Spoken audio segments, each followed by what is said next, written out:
Lost in Time by Celia Kuriakuz and Francesca de Solus. You will survive, I promise. Promises like these are hard to keep since it's completely out of one's control. This was the promise that Elizabeth was making to her 9-year-old sister while trying to hold in tears. Elizabeth's mother had made a similar promise to her years ago. She promised her daughters that they wouldn't lose their mother before going into surgery. Unfortunately, the promise was not kept. They were walking out of the doctor's office into the busy afternoon streets of New York City. Ellie's younger sister, Amelia, had just been diagnosed with cancer, the same type that took their mother's life. Ellie put her hoodie over her head, grasped Amelia's hand, and walked her home. Their father's shoes were already at the front door. This was something unusual since he worked long hours and usually came home late at night every day to be able to pay for their small 2-bedroom apartment. Ellie was about to open the front door when their father came and opened it for them. I decided to come home early from work today. How did the appointment go? Anxiously asked their father. The truth was that he didn't go to work at all that day. In fact, he was actually planning to attend Amelia's appointment, but he knew that he was not strong enough to hear this information for the second time in his life. He had attended a similar appointment years ago for his wife, but unfortunately, we all know how that turned out. After asking how it went, there was a long silence. He didn't need a verbal answer. Just by looking at Amelia's face, he could tell that the appointment did not go well. Amelia had always been a happy and energetic little kid who loved talking. It was very uncommon for her to have such a miserable expression like the one she had on that afternoon. Despite the big age difference between the two sisters, Ellie was quite the opposite of her talkative sister. Let me introduce you to Elizabeth Davis, a 19-year-old who hated social interaction and was very insecure of her body. She was never the nerdy type, but wasn't dumb either. In fact, she was great at solving problems and loved to figure out puzzles. Later on that day, after Ellie put Amelia to sleep, she talked about the situation with her father. I don't know how we will be able to afford the medical bills. With the cost of all the treatments, we might end up living on the streets, said her father. If only Mom was still alive, and if you wouldn't have wasted all the money, we would easily be able to afford the treatment, angrily yelled Ellie to her father. What she said was in fact very true. Nancy Davis, Ellie and Amelia's mother, was the main source of income in the family, since she was one of the best mechanical engineers in the state. After Nancy's death, the Davis family went from living in a penthouse to living in their current small apartment. You may be wondering, what happened to all the money? Well, the father's way of coping with the loss of his wife was getting drunk and wasting loads of money gambling at the local casino. This put them in big debt, and they were evicted from their luxurious apartment. His relationship with the family has never been the same since. Without a doubt, his ways of coping have changed, and he got sober. But it doesn't take away from the fact that his family is poor now and struggling to afford Amelia's treatment. Ellie needed some time to clear her mind from the troubles of the prior day. She decided to visit her favorite coffee shop and meet up with her best friend, Emma. Ellie told her everything about her situation and the money that she needed to come up with. Emma sat there speechless, thinking about all the hardships that her best friend has gone through already, with the death of her mother, the eviction of their home, and now her little sister had cancer, and they had no way of affording the treatment. Emma knew that there was a way she could help, so, in a doubtful tone, she said, "Well, there may be a way that I could help you." Ellie's face brightened up. She was willing to accept any help or advice. You see, my father is looking for people to participate in one of his many weird, crazy experiments, and I believe that he's willing to pay loads of money to anyone who's willing to participate, said Emma. Emma's father was a wealthy physicist. He was fascinated with the concept of time traveling. In fact, it was a topic that was sparking interest throughout the world. Several experiments had been done before, but none had been successful. What exactly would I have to do in your father's experiment? Asked Ellie, already prepared to do such a crazy thing without thinking it over like she would normally do. Emma's father did so many experiments that she couldn't keep track of them and had no clue what it was about. Emma answered. I'm not very sure, but if you need that money fast, we can go talk to him right now. They arrived at Emma's big house near Madison Square Garden. They walked down to the basement where Emma's father was surrounded by 5 other men. Emma, I'm very busy working my newest project. Please go upstairs and only call me if there's an emergency, frustratingly said Emma's father. He was too busy to notice that his daughter had brought in company. Dad, I think I can help you. My friend here is willing to be part of whatever weird experiment you're doing this time. Emma's dad and all the people surrounding him looked up at the two girls. Ellie tilted her head down and took a step back. She didn't like the feeling of having a big group of people staring at her. To break the silence, Emma said, My friend, Ellie, needs money and would like to know if she could help out with your experiment. Emma's father adjusted his glasses and started to think. He wasn't expecting to find someone willing to participate in his experiment in such a short amount of time, and had definitely not thought of how much he would pay.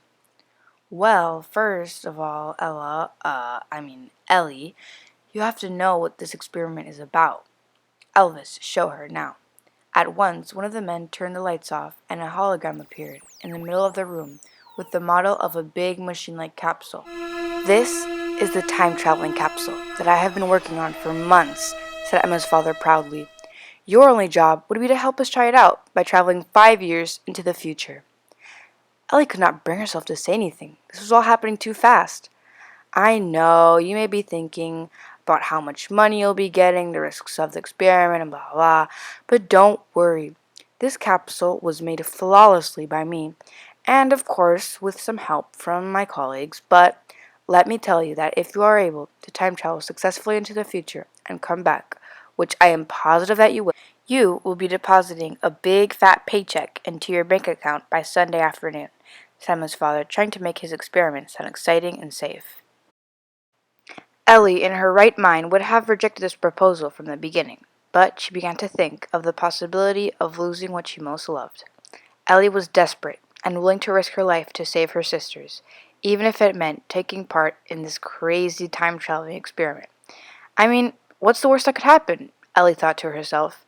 She then began to think of the many bad things that could result from this experiment, but her thoughts always came back to saving her sister. I will give you until Friday to think this through, said Emma's father. Emma looked Ellie in the eye and said, This is something you have to think out there. I'll do it, said Ellie, interrupting Emma in mid-sentence. Perfect.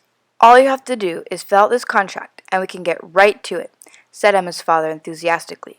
He wanted to test his capsule out as soon as possible, before Ellie began to have second thoughts and possibly back out. Now was his big chance to be known as the first person in the world to successfully make a time travel machine, and become more wealthier than he already was. Several hours had passed. During those long hours, the group of scientists went over the procedure, how the capsule worked, and resolved any questions that Ellie had. The plan was for her to travel to the year 2098, where she had to document everything she saw and possibly take pictures. She was to spend no more than 6 hours in the future, and then come back. To be able to travel back to the present time, she had to place herself inside the capsule again and press a big red button labeled Return. It sounded complicated and dangerous, but she knew that her father did not have the money to pay for Amelia's treatment. This was her chance to take matters into her own hands and pay for her sister's treatment on her own. The time had come. She was placed in the capsule wearing a jumpsuit, helmet, protective goggles, and big earplugs in case there was too much noise during the trip. The weather to where she was traveling could vary, so they made sure to pack clothes fit for different temperatures. They also luggaged food, water, and other necessities. Ellie was seated in the capsule when Emma came to her and said, Please be safe out there. I don't know what I'd do if you never came back. Ellie answered, Don't worry. I promise you that I will be fine. I have to do this. This was another promise that Ellie had no way of controlling, but made to comfort her best friend. Are you ready to travel? Excitedly asked Emma's father. Yes, confidently answered Ellie. Emma's father said, Okay, here it goes. In 5, 4, 3, 2, 1. Ellie started to hear a whirring sound and saw sparks. She closed her eyes shut and clenched the arms of the capsule seat with her hands. The capsule started spinning very fast and loud sounds were coming from the machine. Suddenly, everything stopped. Ellie had her eyes shut and decided to slowly open them. There she was, in an empty room with no windows and just one wooden door. Ellie gasped and started looking around. She unfastened her seatbelt and got up. This all seemed like a dream to her. She pinched her left arm, but was still in the same room. Ah, I'm in the future? Said Ellie aloud, still dismayed. It took some time for Ellie to get back to her senses and come to terms with her situation. A timer started to go off at 5 hours and 59 seconds. She was now conscious of the limited time she had left and what her mission was. She got up and changed her clothes. The weather was relatively cool, so she put on a pair of the packed sweatpants and a coat. Ellie put her hand on the doorknob, not knowing what she was about to find on the other side. She took a deep breath and slowly turned the doorknob, pushing the door open. Ellie found herself in a big arena full of thousands of people. Men were dressed in shirts, waistcoats, and jackets on top. Most men had bowler hats and some had bow ties. Women had their hair arranged in high chingons. Most had on a trimmed shirtwaist or blouse with a long skirt and a jacket. Ellie looked around. She recognized this clothing from her history books. This confused her. She was expecting a more modern ticket fashion for the year 2098. Maybe it's a throwback party, she thought to herself. Suddenly, her eyes caught a big banner hanging in one side of the big arena-shaped place. Welcome to the 1898's edition of the Electoral Exhibition in Madison Square Garden. These words took a few moments to sink in. No, it couldn't be, she thought to herself. How? I traveled back in time? Said Ellie aloud to herself. Who are you talking to? Asked a man who had been watching her since she came out of the room. Ellie couldn't bring herself to say anything. She ran back to the room where the capsule was located. She needed some time to think about what she was going to do. After 15 minutes, she decided to go back out again. Despite the fact that she traveled to the past, she needed to stick with the original plan, to document and take pictures of the things she saw. She wasn't going to return to the present empty-handed and risk losing all the money. The camera was still in the capsule. She grabbed the small device that fit the size of her fist and once again went through the door. This time, another man stared at her and said, I was just wondering, what in the world are you wearing? Do you need any money? Ellie was so shocked from everything she had seen that she had completely forgotten how different her clothing was from the others. I will take your silence as a no, I guess, said the man, walking away to a more bigger crowd of people around a small body of water. Everyone seemed so astonished at what they were seeing. Ellie decided to go and see for herself. This boat is equipped with a borrowed mind, said a man. Ellie found his face familiar from a project that she had done years ago in school. She wondered where she had seen his face before. Tesla's a mad scientist. What is this wizardry?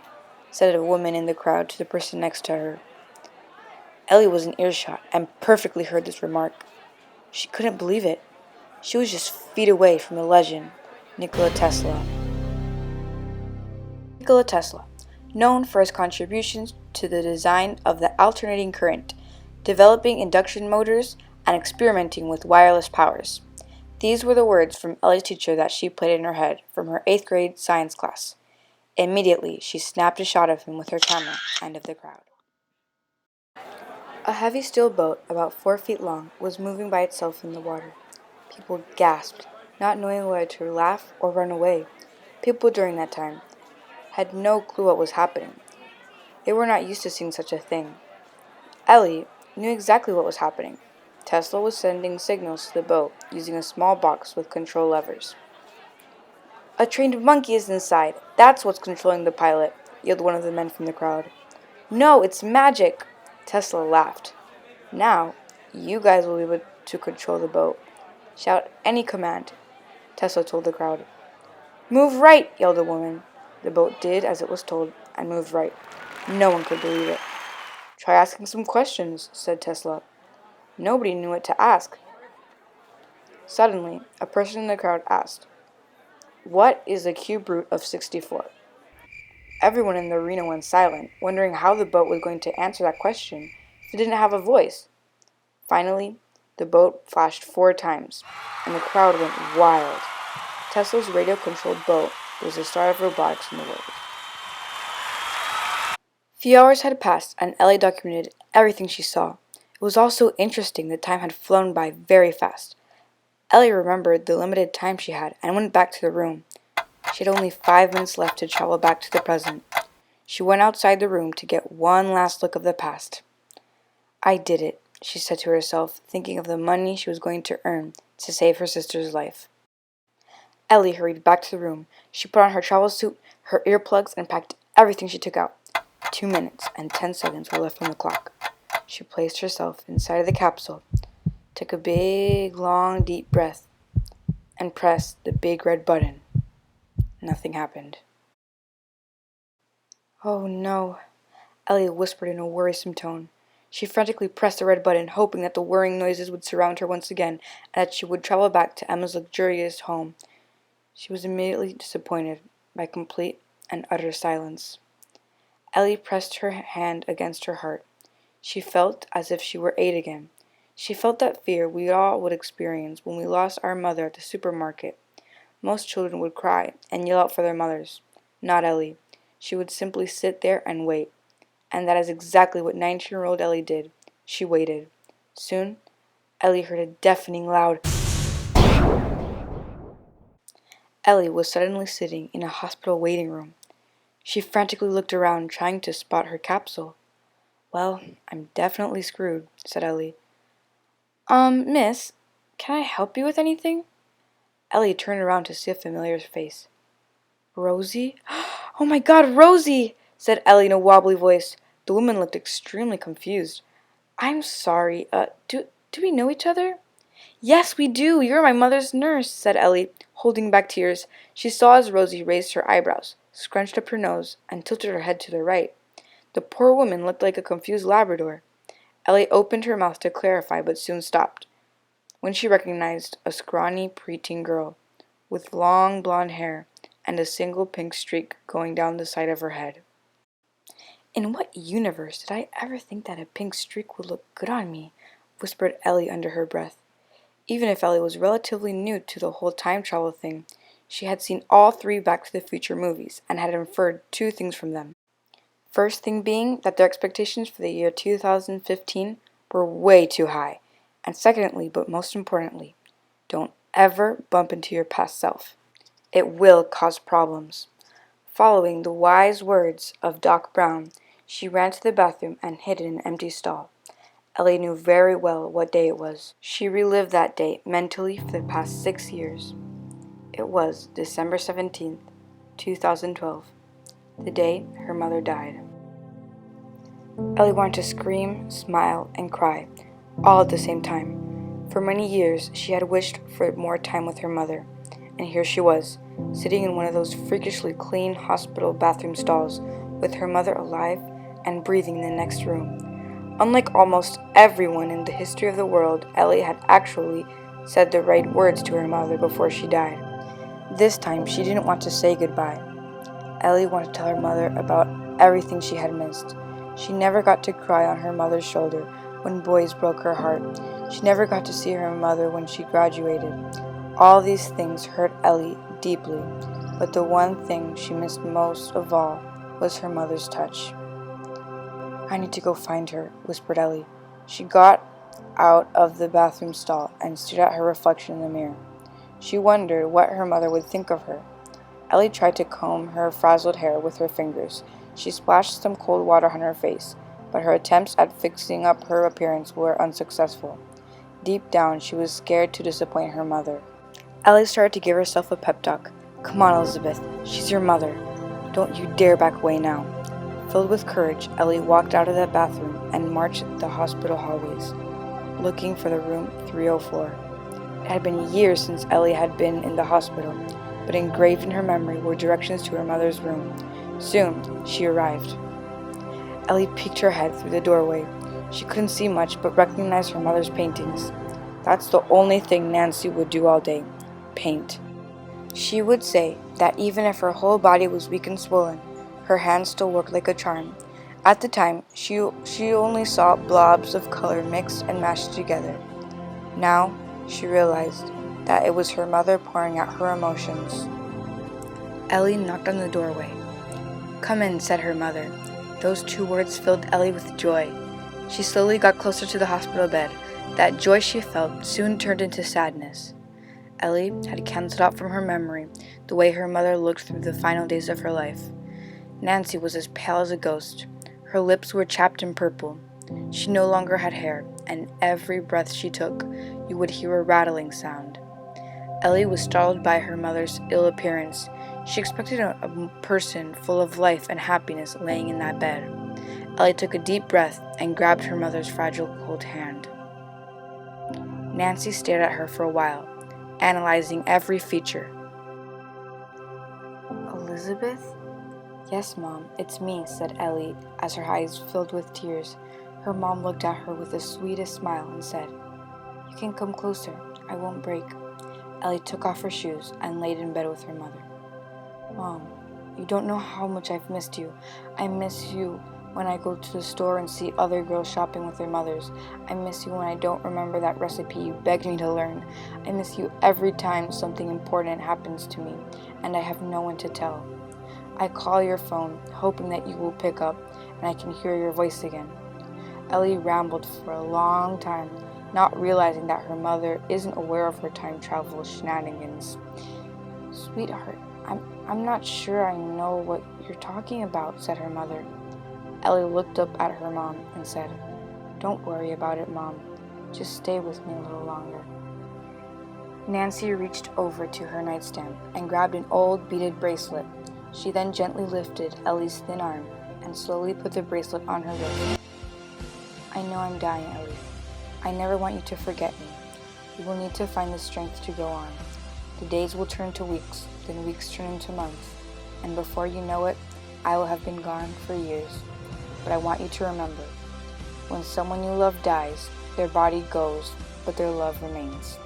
Unable to speak through the tears, Ellie hugged her mom even tighter, cherishing every second she had left with her. Ellie then sees a blinding white light that takes over her vision, and everything around her fades into nothingness. Ellie is awakened by an aggravating beeping sound. She slowly opens her eyes and becomes aware of her surroundings. She was in her bed. "What happened?" mumbled Ellie. She stretches her arms as an attempt to get out of bed when something catches her eye. The blue beaded bracelet was on her left wrist. She takes her right hand and cups the bracelet as if she were holding her mother's hand. Ellie takes a deep breath and goes over to her sister's room and opens the curtains. "Good morning, sunshine," yelled Ellie at the top of her lungs. "Ellie, get out of my room," grunted her sister. Ellie sat on the edge of her sister's bed. "Okay, just listen to me for 1 second. I know surviving this might seem impossible, but my dreams just came true. And believe me, you beating cancer was 100 times more likely to happen." Ellie then put her hand on Amelia's cheek and said, "Now you better fight like hell, because better days are ahead."